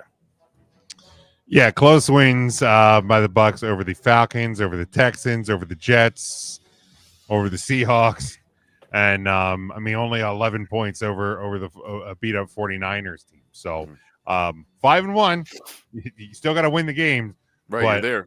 A lot of close margins there for the Bucs. Yeah, close margins for Tampa Bay. Detroit, no close margins whatsoever. They have a plus 49 point differential. And that's despite getting beat up pretty ugly in week 1. So a pretty wild stat when you really, really think about it. I think the loss last night or on a Sunday night is really kind of going to leave a bad taste in the mouth of the Detroit Lions. And I don't think that's a good recipe for the Buccaneers. Not only did they get embarrassed on the field, Lions embarrassed themselves, at least one Lion in the post game. And kudos to Man Campbell for being like, look, I love my guy, but that is a stupid thing to do. Like he didn't shed any words whatsoever. And Branch is sitting out this week because of it. So the over, definitely the play because again, these are high-powered offenses, defenses that have given up points to both teams or to a lot of teams this year. So yeah, it's gonna be a show. It's gonna be an entertaining show. But I do like the Lions at home to get right back on track here over a good team. So Lions. I really like how your point branched out that way. Hey, Lions. And you're not lying. I'll give you the guys the double on that one. That's pretty good.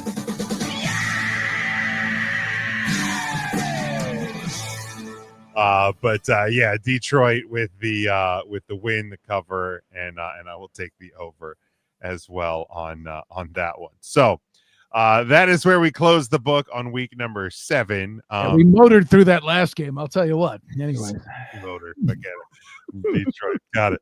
Real good. And you know what? I don't even care that he's not here. We don't hear the song every week because we only do this when Kyle is here. So we go to the power rankings.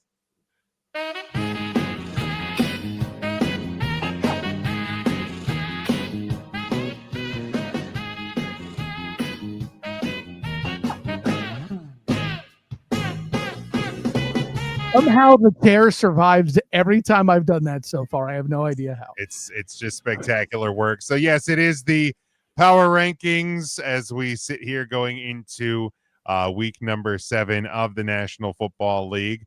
You know the deal. We do the top 10, the bottom 5. I will give EJ's.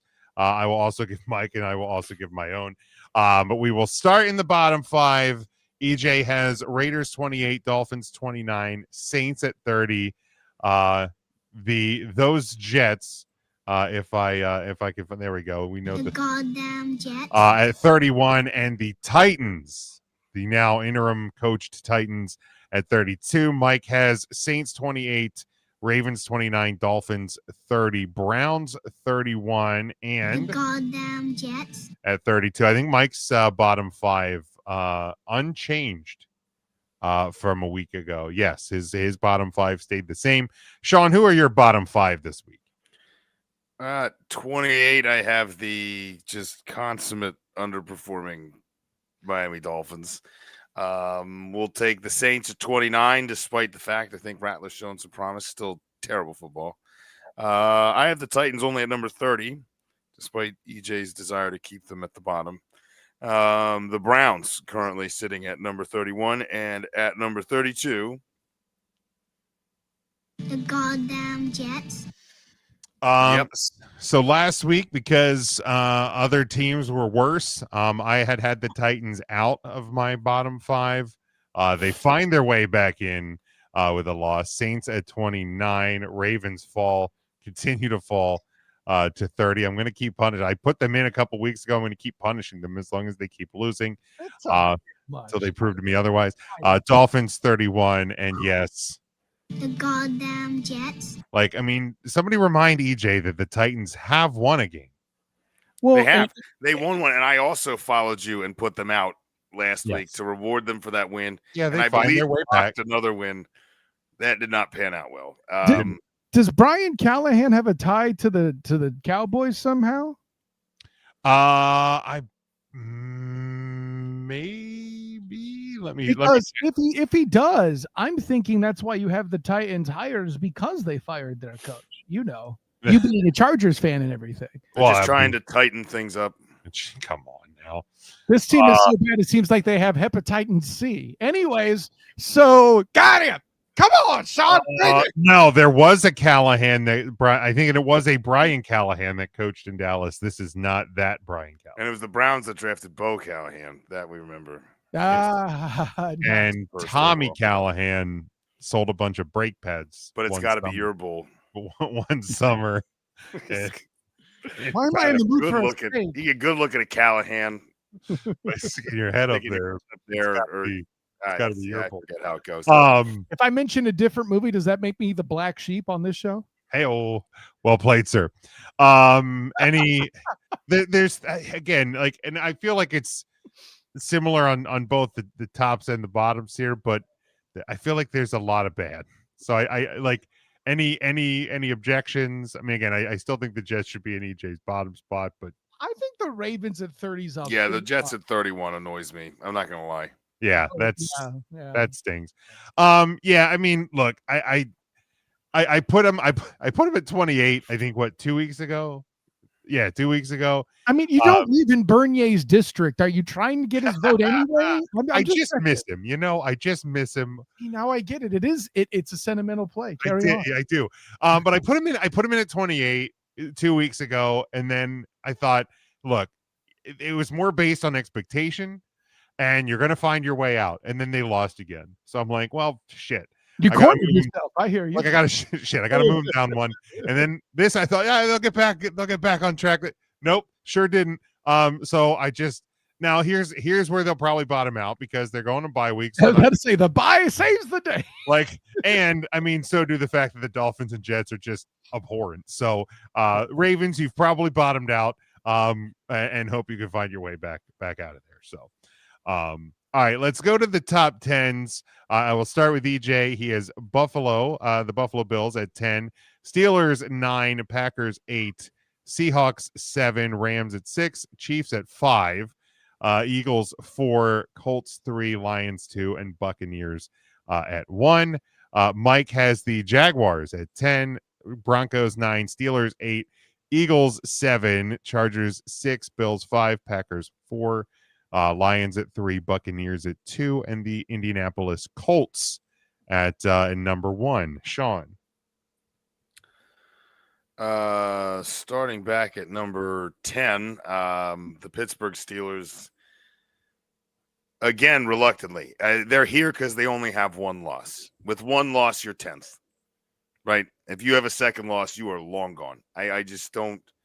I don't buy them. I don't know why. It's old. It's boring. I just don't like it.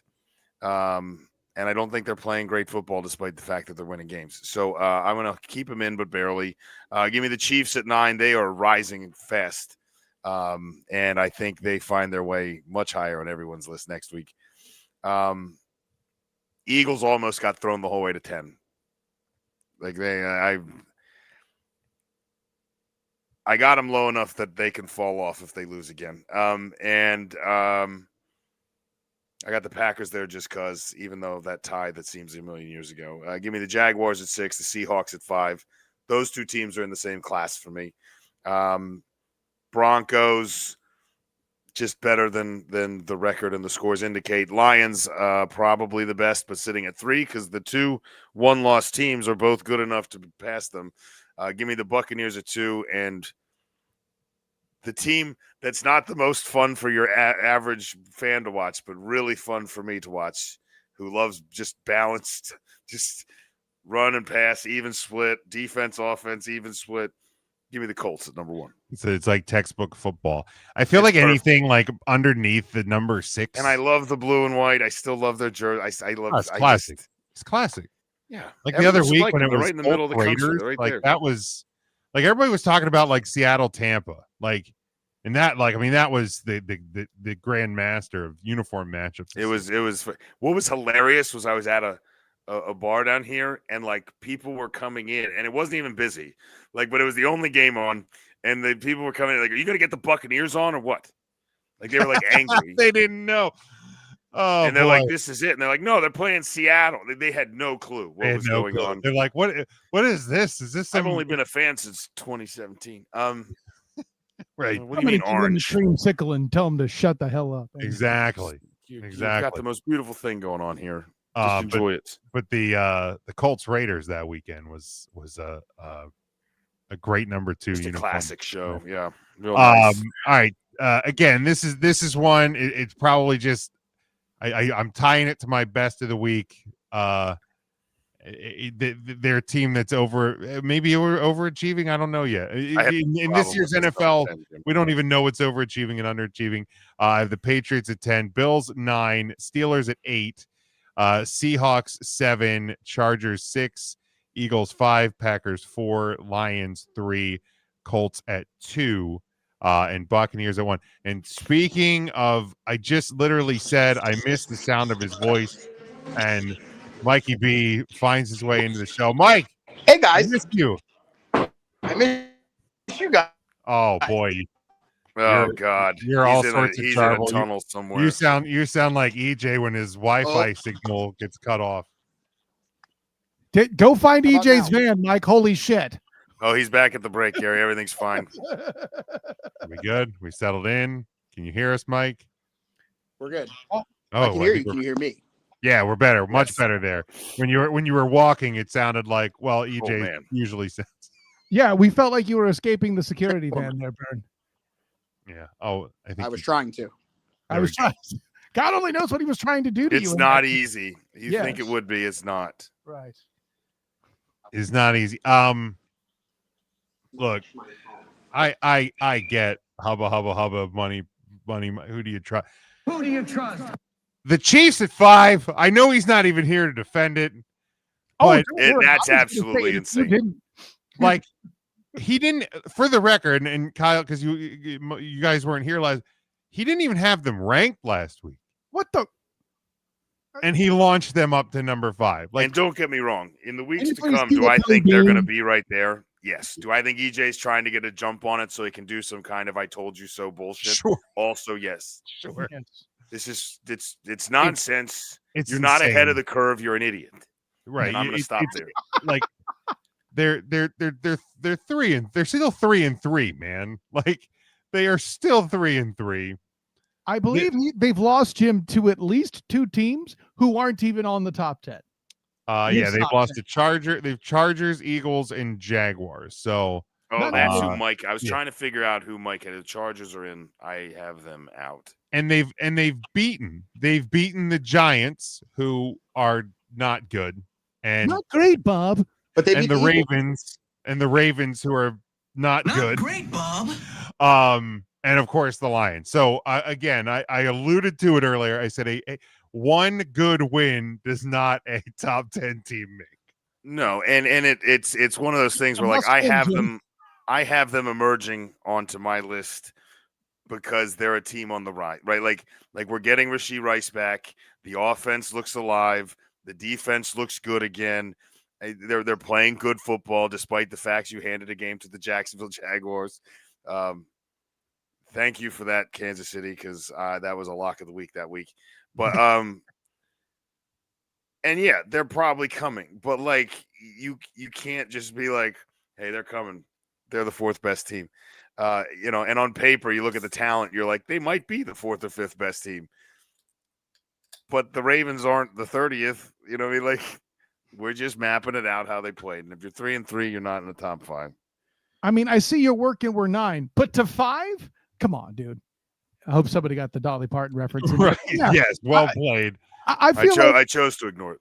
That's a you problem. I feel like there's a lot of stuff going on here. For one, if the Colts were in the SEC and we were talking college football, all three of you would be bitching how they got ranked this high and that the committee is false. The other thing is this, guys. Sit on your throne of lies. What's that? But I don't, sir. We've gone over that schedule too many times. It's okay. Though I will grant they probably should have beaten the Rams too and didn't. I get it. But you're going to have to help me with the Patriots, Jim. I know you tried to pseudo explain it, but if I have to pull the Taylor Swift defense, it's me high. Maybe I'm the problem. No, and look, so when I'm looking at these, and obviously these rankings from week to week have been volatile all year because the chaos machine. So I feel like everything below 6 or 7 is I'm probably not going to argue with anything, right? Like, so even like Sean having the Chiefs at 9, I'm not arguing with it because I feel like there's just a lot of teams who are making a case. There's a lot of teams at 4-2. There's a lot of teams who are just kind of dancing in that. Are they actually good or are they like good in a chaotic world?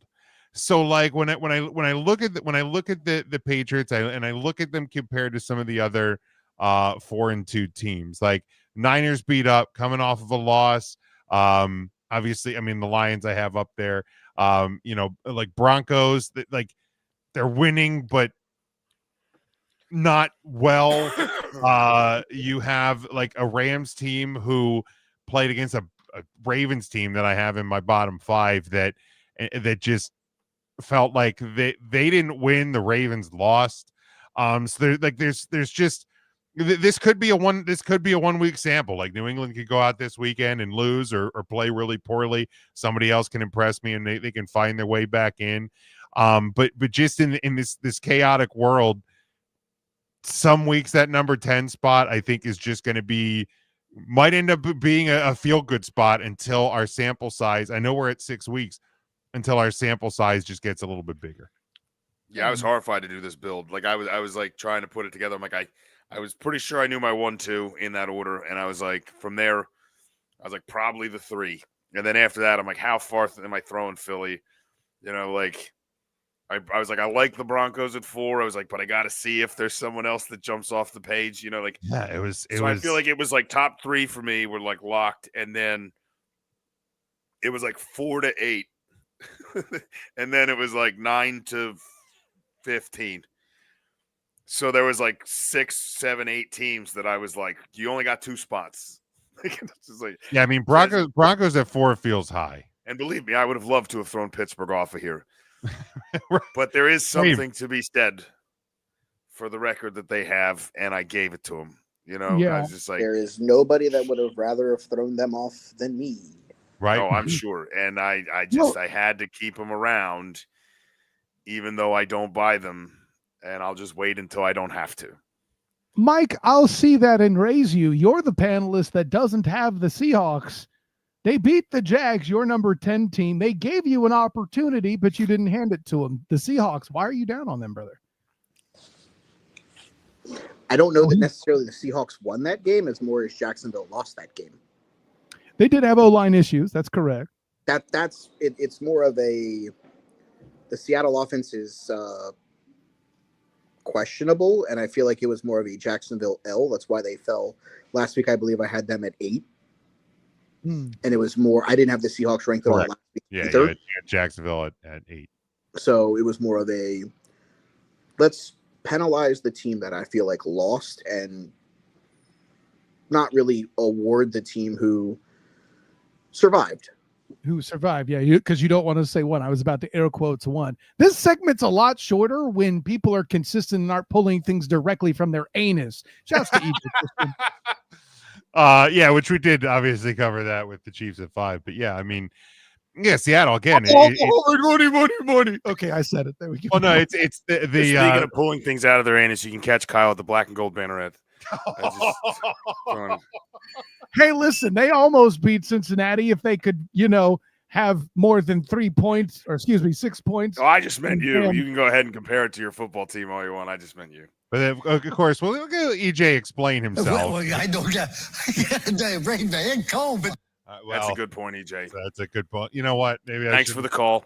Maybe I shouldn't have been so hard on him there. But yeah, I mean, Seattle, obviously the survival again, the survival against Jacksonville. They lost to the Bucs, albeit a close one, but barely beat the Cardinals. Dominant over New Orleans and Pittsburgh. And then the loss to the 49ers. So again, they're one of those fill it in. All of these teams, it's they're all over the place. And so again, I think that I think that 6, 7, 8, 9, 10, that little 3 to 4 team pocket is just it's gonna be a mixed bag. Rough. Really is every week. And I mean, even again, like I didn't want to put the Packers at 5, but the problem was all the other teams that should have been above them kind of failed. So yeah, I had to force the Seahawks and Jaguars up there. I was like, I like both these teams better than the Packers, and fuck it, it's my list.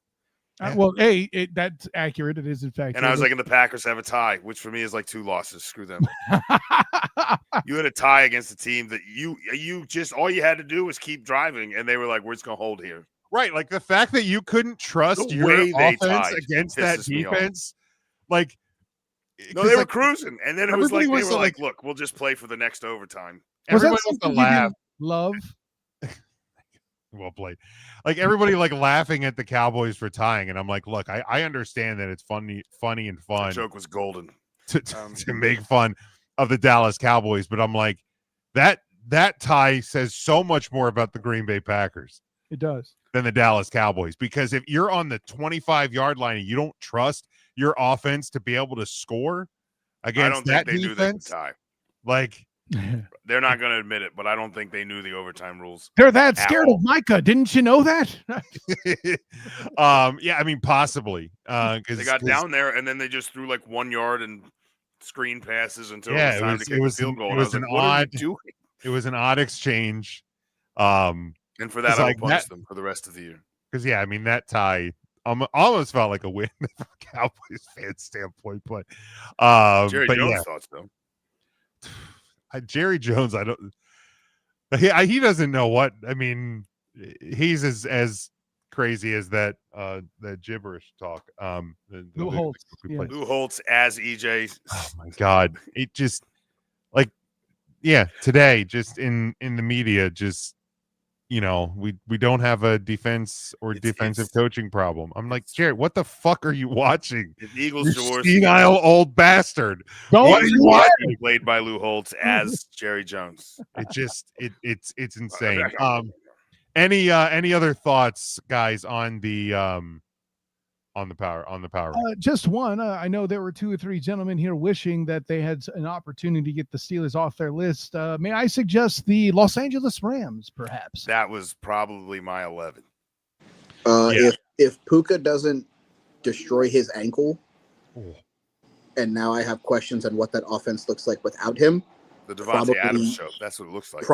They probably are ahead of Jacksonville, but it's a concern of where does this offense look without Puka Nacua for the next couple weeks? Which means you're obviously saying the defense isn't enough, which is fine. I'm just saying that out loud so everybody knows. Yeah, I mean, I think everybody gets to remember how good Devontae Adams is. I think that's what you're about to see. Possible. I mean, they scored 14. Enjoy the footwork, everybody. A Ravens team that gave up 180 points over the first 5 weeks. They're 30th, Jim. Yes, we know. You know, It's so bad. that's why I took the Rams from 10 and moved them out. That is why. All right. As we do, you know how we do as we close up the show each and every week. You better lock it up. You better lock it up. No, you lock it up. You lock it up. Lock it up. Lock it up. All right, we look ahead to the weekend that will be, and we will pick one thing that will happen this upcoming weekend. And Mikey B, since you're here, what will happen this weekend?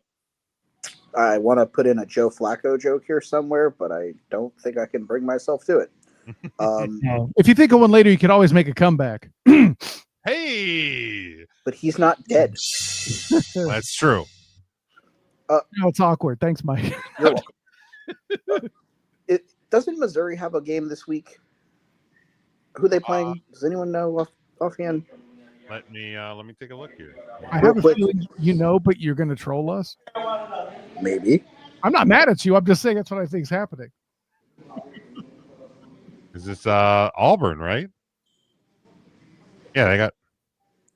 All we've heard all week is how Auburn was so close to making sure that Georgia had a tougher hurdle to get their way into the college football playoffs.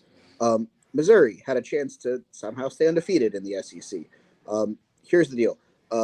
Missouri by 3+ touchdowns, and there's a coaching change coming in Auburn. Ooh. Auburn, but the freeze is going to be done. I get it. Wild. I like that. All right, student of the game, what will happen this weekend? So I'm completely thrown off because I was going through the thing here real quick, and I'm like, oh, let me think of something, and then Burn comes up with this. Burn melts freeze with Auburn. You're gonna have to respell Auburn with an E now. Thanks, Mike. No, I alluded to it earlier, and I think I'm gonna double down on it. And listen, even though I'm the alleged SEC homer here, I think Alabama continues to fall. I got Tennessee. I picked them earlier. I'm locking them up. I will volunteer that level of risk here. Lock it up. Wow. Maybe it seems just like hype, but you know that's. I don't hate it. I was just pissed that I made 2 punts in one thing. I'm pissed you used the same pun twice. I didn't use the hype one last time. That's why I came in with a second one. That's all. It's quality work. Sean, what will happen this weekend?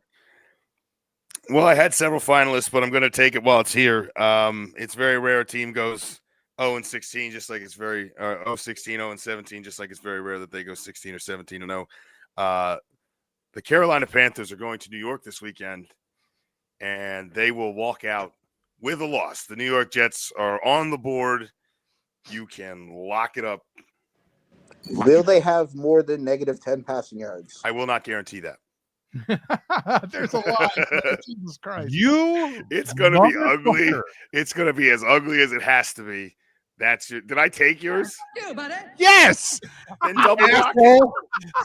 Double lock it. You son of a bitch.